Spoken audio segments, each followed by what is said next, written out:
Hello everyone, welcome back to all of you again in this channel. And now I'm here with the new chapter number 11 of class 6th, and the name of the chapter is Light, Shadows and Reflections in the series of CTET Science Paper 2.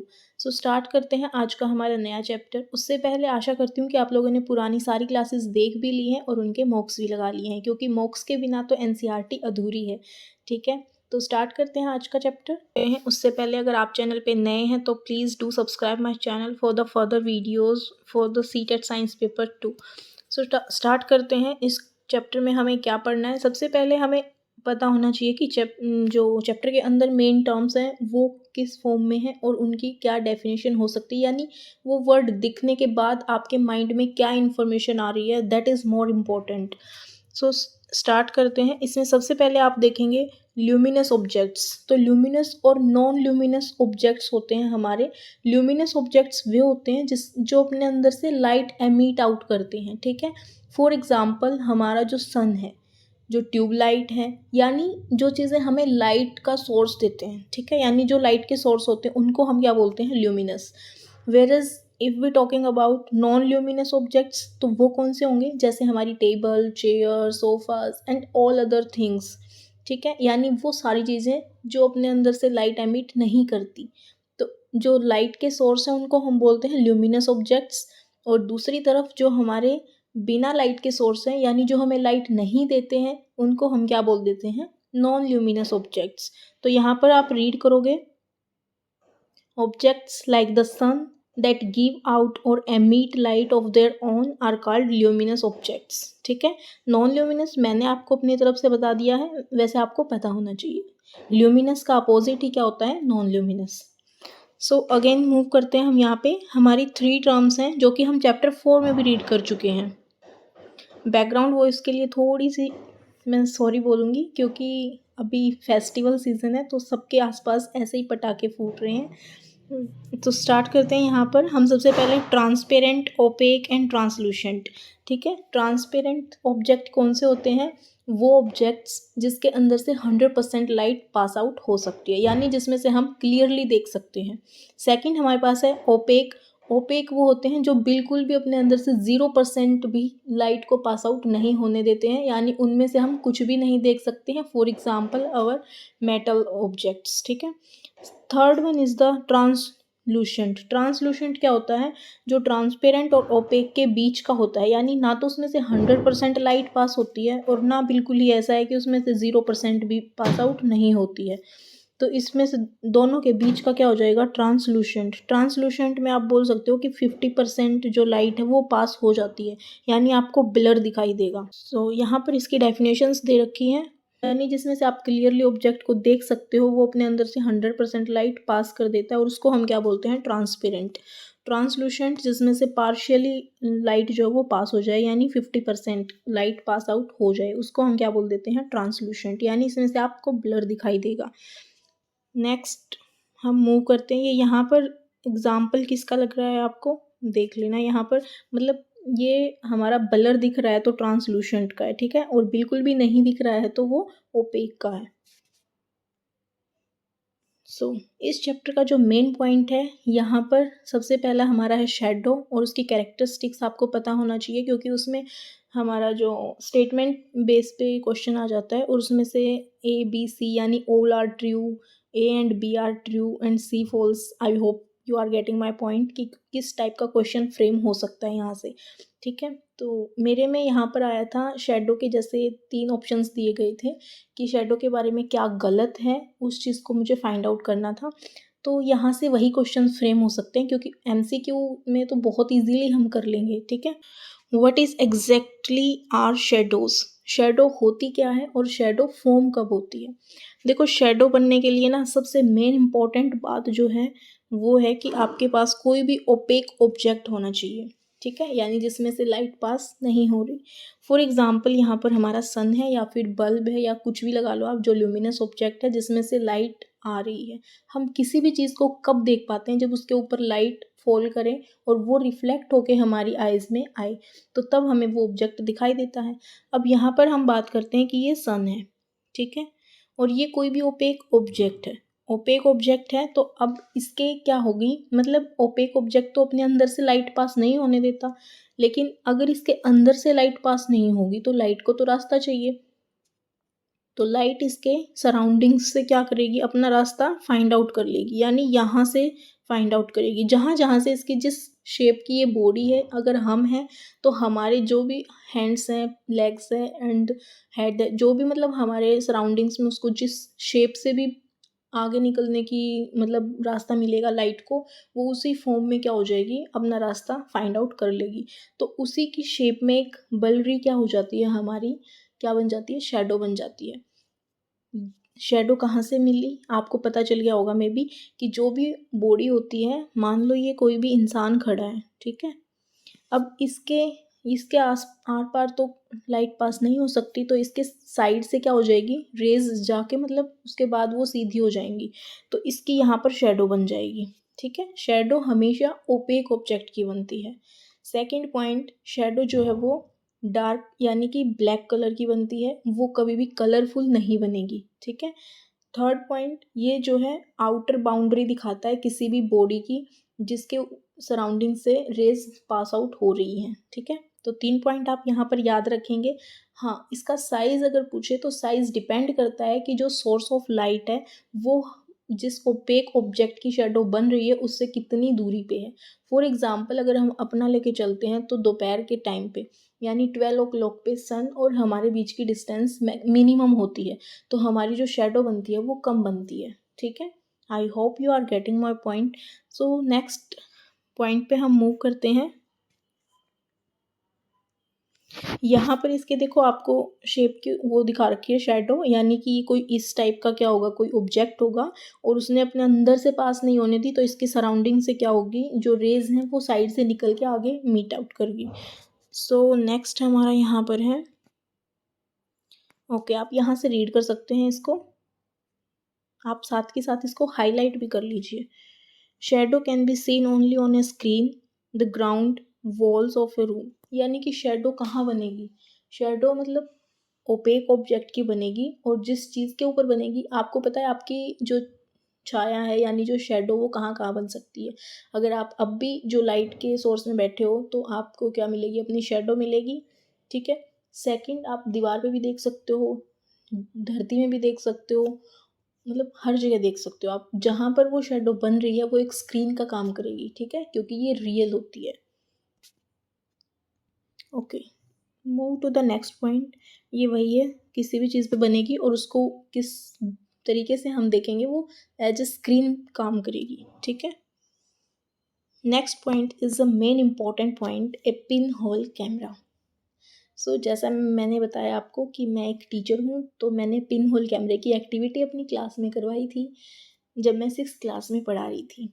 Okay, तो ये pin hole कैमरे की activity मैंने अपनी short videos में भी share की है आप लोगों के साथ, आप वहाँ से भी देख सकते हैं क्योंकि वहाँ पर ज़्यादा क्लियर होगी। कोई चीज़ आप फेस टू फेस देखते हैं कि पिन होल कैमरा कैसा होता है, पिन होल कैमरा बनाते कैसे हैं। ठीक है, वो सब आपको उस शॉर्ट्स के थ्रू मतलब क्लियर हो जाएगा, आप उस शॉर्ट को देख सकते हो, नहीं तो यहाँ पर भी मैं आपको कंफर्म कर दूँगी। लेकिन यहाँ पर हम सिर्फ इतना ही बताएंगे जितना एग्ज़ाम पॉइंट ऑफ व्यू से ज़रूरी है, तो इसकी कैरेक्टरिस्टिक भी आपको पता होनी चाहिए। सो इसके कैरेक्टरिस्टिक्स क्या हैं, सो फर्स्ट हम लिखेंगे कि फर्स्ट हमारी क्या है, ये आप मतलब इसके साथ ही देखते जाना कि फर्स्ट हमारा जो पिन होल कैमरा है वो रियल इमेज बनाता है। ठीक है, रियल इमेज मतलब जो स्क्रीन पे ऑब्टेंड करे। जो हमने पिन होल कैमरा बनाया था तो उसके आगे हमने ट्रांसलूसेंट पेपर लगाया था, वो काम कर रहा था एक स्क्रीन की तरह, और जो भी इमेज आई थी कैंडल की वो उल्टी आई थी लेकिन कलरफुल आई थी, और हाँ वो रियल आई थी क्योंकि वो एक स्क्रीन का काम कर रही थी, हमारा ट्रांसलूसेंट पेपर। ठीक है, फर्स्ट पॉइंट आप याद रखेंगे कि जो इमेज है पिन होल कैमरे से जो भी इमेज बनेगी वो रियल बनेगी। सेकंड, वो कलरफुल बनेगी क्योंकि जैसे ही हमने ऑब्जर्व किया था वो जो कैंडल है वो कैसी दिख रही थी, यानी उसकी जो विक है वो जो बर्न आउट हो रही थी यानी येलो कलर उसका एज इट इज़ दिख रहा था। ठीक है, थर्ड आप देखेंगे कि उस यानी कि उल्टा दिखता है,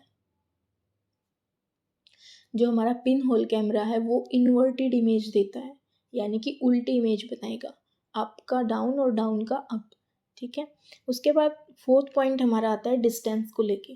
तो डिस्टेंस जैसे हमारी शेडो में थी ना कि उस ऑब्जेक्ट के ऊपर डिपेंड कर रहा है जो मतलब किसी की शेडो बना रहा है, ठीक है। तो यहाँ पर भी वही है, जो पिन होल कैमरा है वो ऑब्जेक्ट की और उस कैमरे की डिस्टेंस के ऊपर डिपेंड करता है, तो ये इंक्रीज और डिक्रीज होता रहता है। आई होप कि आपको ये सब क्लियर हो गया होगा। पिन होल कैमरे में इससे ज़्यादा आपको कुछ नहीं करना, ये सिर्फ एक्टिविटी दिखा रखी है कि किस तरीके से पिन होल कैमरे को फ्रेम किया गया है, ठीक है। उसके बाद बात करते हैं, अच्छा यहाँ से आप देखो इस एक्टिविटी से क्या पता चल रहा है। ये जो है इसमें दो एक्टिविटी दिखा रखी है। फर्स्ट यहाँ पर ये डायरेक्ट में है, एक में ये बैंड है, ठीक है। यानी एक में स्ट्रेट पाइप है इसके पास और एक में कैसी है, ये थोड़ी सी बैंडेड है। तो जो स्ट्रेट है उसमें से आप इस कैंडल को देख सकते हो, लेकिन जो बैंड है उसमें से नहीं देख पाओगे। रीज़न, क्योंकि जो हमारी लाइट है वो स्ट्रेट लाइन में मूव करती है, ठीक है। यानी जो हमारी लाइट है वो स्ट्रेट लाइन में मूव करती है। और यहाँ पर तो क्या हो गया, ये बैंड हो गया, तो लाइट यहीं तक आएगी और फिर बंद हो जाएगी। हमें तो क्या दिखेगा, डार्क दिखेगा। तो नेक्स्ट चलते हैं हम। नेक्स्ट हमारे पास है mirror and reflection. Mirror and reflection, तो मिरर एंड रिफ्लेक्शन यानी रिफ्लेक्शन क्या होता है, रिफ्लेक्शन की हम बात करते हैं। फॉर एग्जांपल ये क्या है, हम कोई भी ऑब्जेक्ट जो हमारी नेक टाइल से देखते हैं वो हम किससे देखते हैं, हम मतलब रिफ्लेक्शन के फिनोमिना से ही हम उस चीज़ को देख पाते हैं, ठीक है। तो स्टार्ट करते हैं यहाँ से। देखो जैसे ही किसी भी ल्यूमिनस ऑब्जेक्ट से सनलाइट आएगी तो इंसिडेंट रे जैसे इसके ऊपर फॉल करेगी मिरर के ऊपर, ये क्या करेगा, इसको इसी की डायरेक्शन में यानी बैंड कर देगा। इसको हम क्या बोल देते हैं, रिफ्लेक्टेड रे, और इसको इंसिडेंट रे। इस फिनोमिना को क्या बोलते हैं हम, रिफ्लेक्शन। आई होप क्लियर है आपको। तो यहाँ पर रिफ्लेक्शन दिखा रखा है और हम सभी चीज़ों को किस तरीके से देख पाते हैं। अगर रूम में लाइट नहीं है तो हम उन चीज़ों को नहीं देख पाते, क्यों, क्योंकि वहाँ पर रिफ्लेक्शन नहीं होता। वहीं पर अगर आप एक रूम में लाइट ऑन कर देते हो तो आप हर ऑब्जेक्ट को देख सकते हो वहाँ पर क्या क्या रखा है, किसकी वजह से, क्योंकि हम तो पहले भी थे और वो सामान भी पहले था। वहाँ क्या नहीं था, वहाँ पर लाइट सोर्स नहीं था। जैसे ही हमने लाइट ऑन की हम एक दूसरे को देख सकते हैं, तो हम क्या बोल देते हैं कि जो किसी भी चीज़ को देखने के लिए रिफ्लेक्शन ज़रूरी है। और रिफ्लेक्शन कब होगा, जब क्या होगा हमारे पास, जब हमारे पास लाइट सोर्स होगा। सो यहाँ पर यही दे रखा है, यहाँ पर आपको मिरर दिखा रखा है। सी टू दिस पैराग्राफ एक्टिविटी दिखा रखी थी यहाँ पर, a mirror change the direction of light and falls on it. यानी जो भी लाइट मिरर के ऊपर आती है वो क्या कर देती है, रिफ्लेक्ट कर देती है। हम अपनी शक्ल शीशे में कब देख पाते हैं, जब क्या हो, वहाँ पे रिफ्लेक्शन हो, क्योंकि जो मिरर है वो क्या करता है, उस लाइट को रिफ्लेक्ट कर देता है। सो यहाँ पर ये देखो, यहाँ पे ये लड़की क्या ले रखा है, इसने मिरर ले रखा है और सनरे ये जो टॉर्च की लाइट है वो क्या हो रही है, बैंड हो रही है, यानी रिफ्लेक्ट हो गई है। सेम इस एक्टिविटी में भी है कि हमारी जो ये क्या है, हमारा मिरर है, और इस मिरर से जब आप मिरर के ऊपर जब आपने टॉर्च ऑन की तो ये क्या कर दिया, इसने इसकी शेडो बनाई। लेकिन ये किस तरीके से बनाई इसकी इमेज, इसने मतलब जिस जैसे जैसे ये रिफ्लेक्ट कर रहा था, ठीक है, यानी मिरर ने अपनी ऊपर जितने भी रेज आई उन सबको क्या कर दिया, रिफ्लेक्ट कर दिया। सो इस चैप्टर में इतना ही है। यहाँ पर आप कीवर्ड देखेंगे। अब आपको पता होना चाहिए कि आप चैप्टर में क्या क्या रीड करके आए हो, ठीक है। फर्स्ट हमारे पास है ल्यूमिनस, वो ऑब्जेक्ट्स जो क्या करते हैं, लाइट एमिट करते हैं, यानी जो लाइट देते हैं। सेकंड हमारे पास है मिरर। मिरर क्या होता है, एक पॉलिश्ड यानी एक साइड पॉलिश्ड किया हुआ क्या होता है, हमारे पास ऑब्जेक्ट होता है जिसमें से एक साइड जो है वो शाइनिंग होती है और दूसरी साइड हम उसको पॉलिश कर देते हैं। नेक्स्ट हमारे पास ओपेक ऑब्जेक्ट। ओपेक ऑब्जेक्ट क्या होते हैं, जिसमें से लाइट बिल्कुल भी पास नहीं होती, यानी 0% of light passing through it, और उसमें से क्या होती है, हम बिल्कुल भी देख नहीं पाते हैं। उसके बाद पिन होल कैमरा मैंने आपको बताया। अगर आपको और क्लियरिटी चाहिए तो आप शॉर्ट वीडियो देख सकते हैं। नेक्स्ट आपके पास है रिफ्लेक्शन। रिफ्लेक्शन क्या होता है, लाइट का उसी डायरेक्शन में, यानी उसी जो लाइट का सेम प्लेन में बैंड हो जाना, उसको क्या बोल देते हैं हम, रिफ्लेक्शन। उसके बाद है शेडो। शेडो किसकी बनती है, ओपेक ऑब्जेक्ट की बनती है। कैसी बनती है वो भी हम बात कर चुके हैं। ट्रांसलूसेंट क्या होता है, जिसमें से 50% दिखाई दे, यानी जिसमें से ब्लर दिखाई दे। जो ट्रांसपेरेंट और ओपेक के बीच की पार्ट होती है उसको हम क्या बोलते थे, ट्रांसलूसेंट। नेक्स्ट हमारे पास है ट्रांसपेरेंट। ट्रांसपेरेंट क्या होगा, जिसमें से 100% लाइट पास आउट हो जाए, ठीक है। उसके बाद आप बात करोगे समरी की। Opaque objects do not allow light to pass through them, यही बातें हैं घुमा फिरा के। Opaque objects do not allow light to pass through them. Next आपके पास है transparent objects allow light to pass through them and we can see through these objects clearly. क्यों देख पाते हैं? क्योंकि वो अपने अंदर से लाइट पास कर देते हैं। Next one is translucent objects allow light to pass through them partially. जो ट्रांसल्यूशेंट है वो पार्शियली यानी कि कम लाइट पास करते हैं। ऐसा नहीं है कि बिल्कुल भी नहीं करते हैं और ऐसा भी नहीं है कि वो बिल्कुल ही करते हैं, यानी 100% भी नहीं करते और 0% भी नहीं करते। तो बीच की क्या होगी? पार्शियली यानी 50%। नेक्स्ट आप बात करोगे shadows are formed when an opaque object comes in the path of light, यानी जहाँ से लाइट आ रही थी उसके बीच में कोई भी ओपेक ऑब्जेक्ट आ जाता है तो उस ओपेक ऑब्जेक्ट की वजह से वो क्या करता है अपनी प्रॉपर्टी के बिहाफ पे कि मैं अपने अंदर से 1% भी लाइट पास नहीं होने दूंगा। तो फिर वहाँ से पास नहीं होगा तो कहीं और से रास्ता मिलेगा, लाइट वहाँ से चली जाएगी और उसी के बिहाफ पे क्या बनती है? हमारी शेडो बनती है। सो नेक्स्ट आपका है pin hole camera can be made with simple materials and can be used to image the sun and brightly light objects। जो बिल्कुल लाइट ऑब्जेक्ट होते हैं उनकी क्या कर सकते हैं हम? इमेज उस पर ऑब्टेन कर सकते हैं। नेक्स्ट हमारा है mirror reflection gives us clear images, यानी जो हमारा मिरर है उसमें कैसे दिखते हैं? हम बिल्कुल क्लियर देख पाते हैं। ठीक है, किसकी हेल्प से? और रिफ्लेक्शन की वजह से। Images are very different from shadows, जो इमेज होती है वो शेडो से डिफरेंट होती है। अब आपने देखा कि जो शेडो है वो तो किसकी वजह से बनी है? बिल्कुल मतलब ओपेक ऑब्जेक्ट की वजह से बनी है। ओपेक ऑब्जेक्ट बीच में आ गया था लाइट के। सेकंड जो शेडो थी वो कैसी थी? हमारी कलरफुल नहीं थी, वो ब्लैक कलर की थी। वहीं पे जो इमेजेस हैं वो कैसी होती है? आप अपनी मिरर में फोटो देखते हो वो कैसी होती है? कलरफुल होती है। ऐसा तो नहीं है कि वो एक ही कलर की दिखाई दे रही है, वहाँ पे कलरफुल होती है। तो both are very different. Light travels in straight line, ये भी हम देख चुके हैं कि जो लाइट है वो स्ट्रेट लाइन में ट्रेवल करती है। अगर आप उसको बेंड कर देते हो तो क्या होता है? जो हमें दिखेगा वो बिल्कुल डार्क दिखेगा। आई होप कि आप लोगों को चैप्टर समझ में आया होगा और इस चैप्टर में अब और आपको बाकी एक्स्ट्रा से कोई भी एफर्ट देने की बिल्कुल भी ज़रूरत नहीं है, क्योंकि मैं अपना एक्सपीरियंस बता रही हूँ। अगर आप इन बुक्स को बार बार 2 बार भी रिवाइज कर लोगे तो आप 90 पार तो हो ही, आपके अच्छे स्कोर आएंगे। ठीक है, सो अगर क्लास अच्छी लगे तो please do like share and comment as well, because आपके कमेंट क्या करते हैं? थोड़ा सा मोटिवेट कर देते हैं कि हाँ मतलब मेरी जैसी भी स्टार्टिंग है। और प्लीज़ सपोर्ट कीजिए अगर आपको कंटेंट अच्छा लग रहा है, क्योंकि रिजल्ट तो आप आके ज़रूर बताएंगे कि हाँ क्वेश्चंस यहीं से थे। ठीक है, ओके, मिलते हैं अब नेक्स्ट क्लास में बहुत जल्द। Till then take care, bye bye.